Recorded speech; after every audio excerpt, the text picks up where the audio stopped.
Doutor Passos, bom dia a todos. Quero te agradecer por nos enviar as demandas aí de alguns familiares de presos. Vamos tratar de alguns pontos que são objetos de reclamações por familiares e presos que estão reclusos aqui na PDMC.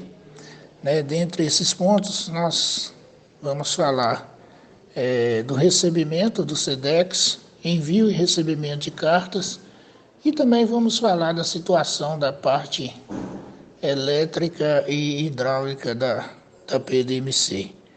Beleza? Então, em relação ao envio pelo familiar de produtos de higiene ao preso via SEDEX, é bom a gente deixar claro que o SEDEX, o envio desse material, desses produtos via SEDEX, em consonância aí com o artigo 11 e o artigo 12 da Lei de Execução Penal, que trata aí da assistência material ao preso, o REMP, no seu artigo 482, trata do envio desses produtos via SEDEX às unidades prisionais de todo o Estado. Para que a população, para que os familiares dos presos entendam, o envio desses produtos via SEDEX, de acordo com o REMP, ele é permitido, essa é a regra, e essa regra era válida antes da pandemia do coronavírus. Esses produtos só são permitidos para aquelas pessoas, o envio via correios só era permitido para aquelas pessoas que residem a mais de 100 quilômetros da unidade. Ou seja, aquelas pessoas que moram mais próximas, a menos de 100 quilômetros da unidade, têm uma visitação mais regular, então esses materiais eram trazidos durante a visitação.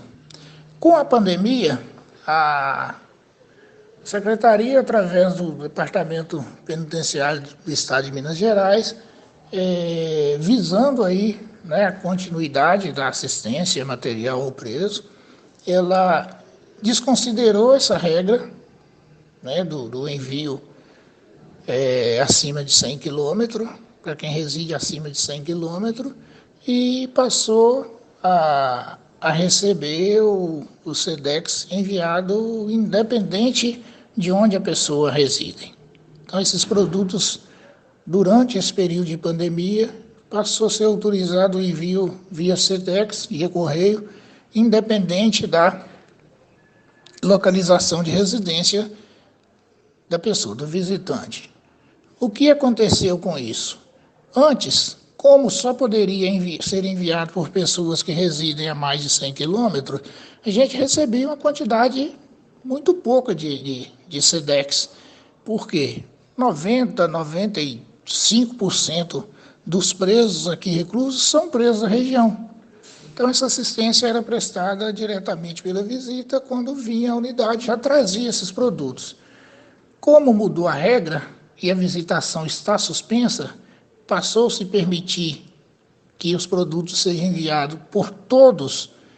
O número de produtos enviados via correio aumentou consideravelmente. Para se ter uma ideia, antes da pandemia, a gente recebia aí uma média de 10 até 15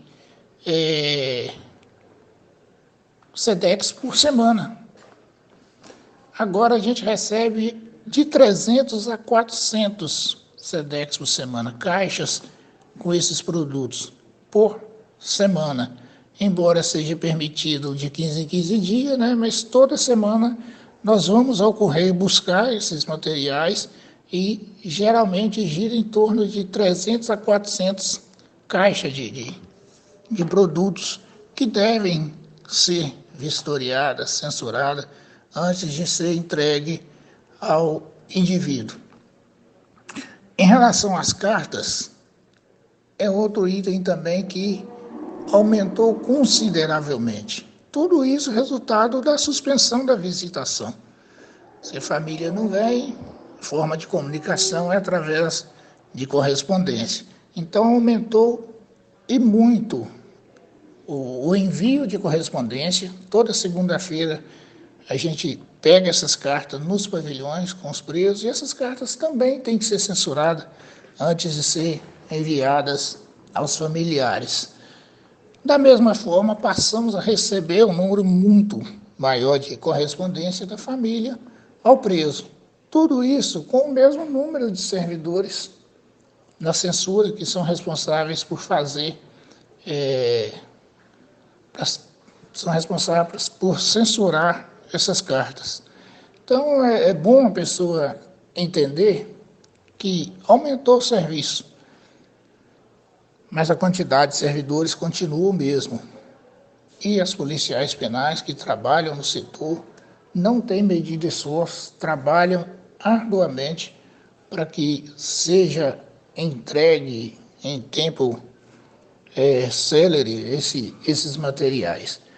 Então, segunda-feira a gente pega essas cartas nos pavilhões, na terça-feira busca o SEDEX nos Correios.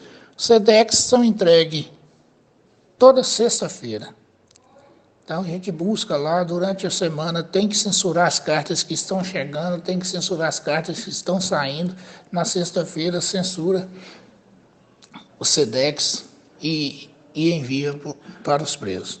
Então não há um acúmulo, não fica lá mais que 3, 4 dias até ser entregue aos presos, né? Essa é a questão do SEDEX. Bom, em relação à rede elétrica, J. Passos, que também é objeto de reclamação, é bom a gente frisar que a PDMC ela foi construída aí na década de 80, né, final da década de 80. Então, início da década de 90, ela entrou em funcionamento. As celas, elas foram bem equipadas, principalmente no que tange aí a distribuição da rede elétrica. Então, além das lâmpadas nas celas, tinham tomadas para uso de aparelhos eletrônicos, mas com o passar do tempo, o indivíduo privado de liberdade, a gente sabe que não são todos, mas a grande maioria, eles não têm aquela preocupação em preservar o patrimônio. Então, com o tempo, eles passaram a arrancar fiações, né, principalmente das tomadas, com finalidades diversas. Entre essas finalidades, faziam-se muito uma espécie de ebulidor, conhecido aí no meio carcerário como chiquinha, para esquentar água. Então, isso causa um dano ao patrimônio, porque o preso vai lá, arranca a fiação, estoura aquilo de qualquer maneira, e aí começa a reclamar que está sem energia na cela. Geralmente,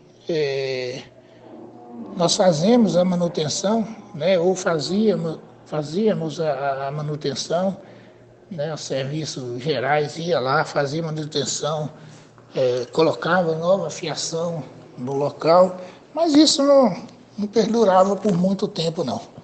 10, 15 dias depois, a cela estava sem energia novamente, porque o preso havia retirado a fiação. É claro que isso traz uma consequência ao preso, né? Falta disciplinar, mas não era o suficiente. Então, a gente continua tendo esse problema e o preso tem acesso a essa rede elétrica, ele vai arrancar mesmo essa fiação, às vezes arranca a própria calha da lâmpada para usar como material aí para fazer esse ebulidor. Então a unidade está se adaptando, nós estamos fazendo uma adaptação para que possamos tirar o acesso do preso à parte elétrica. Então, algumas celas realmente possam estar sem energia, mas estamos trabalhando com essa finalidade de resolver esse problema, manter principalmente a luminosidade dentro da cela, sem permitir que o preso tenha acesso à rede elétrica. Então, estamos trabalhando arduamente para isso. Algumas reclamações não são verídicas, nós não estamos tirando a energia, na verdade, estamos tirando a energia de dentro da célula, mas a célula vai continuar com a luminosidade necessária ao preso, beleza? Bom, Jota, para finalizar, aí vamos falar da rede hidráulica da PDMC. A gente tem que sempre lembrar que a unidade foi construída para 348 presos, então na época a engenharia certamente levou esse número em consideração para fazer a distribuição aí, da rede hidráulica. Hoje a realidade é um pouco diferente, né? Estamos com quase 1.300 presos, esse número até diminuiu, estávamos com quase 1.500, mas 1.300 é um número considerável aí se levarmos em consideração a capacidade inicial da unidade. Mas para resolver esse problema da água na PDMC foi instalados aí postos artesianos, né, estão em funcionamento, então não é verdade que falta água na unidade com tanta frequência. É claro que no período de verão, principalmente na época de visitação, né, o consumo de água aumenta muito, pode acontecer, mas de forma bem pouca mesmo. Pode acontecer de um ou outro dia faltar água por algumas horas, mas nada assim que coloca em risco a segurança, a integridade, a saúde do preso. Beleza? Estamos trabalhando para manter a unidade dentro de uma normalidade e evitarmos qualquer problema. Te agradeço, Jota. Um abraço.